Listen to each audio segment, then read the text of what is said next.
सबुठ बड़ आश्चर्य खबर हूँ गत काली वर्षा टी कमी जाइए जहाँफल जिलावासी को आश्वस्ति मिली अंपटे जो देखा सारंदी नदी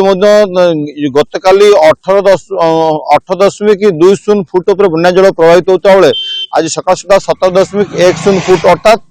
विपद संकट मात्र 10 फुट उपर प्रभावित होती जहाँफल लोक आश्वस्ति मिलूँ अंपक्ष जो देखा बैतरणी नदी तार कमिबार ना धरुनी बैतरणी नदी बन्या विपन्न सहित लुचकाली खेलुची केतेबेले दिन जो दिन तमाम कमी जाउची पुणी संध्या पर तार कराल रूप देखा एवं भी सुधा बैतरणी नदी विपद संकेत उपर अर्थात विपद संकेत 18.33 मीटर थिया बेले आखपत ठारे बर्तमान 18.65 मीटर पर बन्या जल प्रभावित जार प्रभाव में आप देखते भद्रक ब्लॉक दुईटी पंचायत एवं भी जलमग्न अच्छा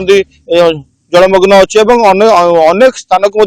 जोगाजोगर विच्छिन्न रही अनेक लोक मैंने आम कल गत काल देखुलू अर्जुनपुर पंचायत पाखापाखि 20 रु अधिक परिवार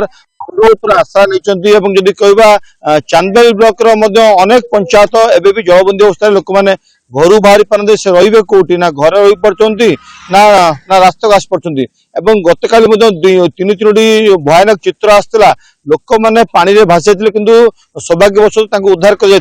निश्चित कौटि ना कौटि भद्रक स्थिति बेहाल होगा लगी देखो जुलाई 14 तारिख रु अगस्ट 18 तारिख दीर्घ समय भितर जो भाव में पूरा जिला को जलबंदी रखी बन्या और वर्षा तो कौटि ना कौटि ये जिला प्रशासन पक्ष त्वरित बेगर पदक्षेप नि सबुठ बड़ कथा होची एही समय सतर्कता एवं जिला प्रशासन जो कड़ा आभिमुख्य नवा उचित कहना आम देखुलू जो अनेक स्थान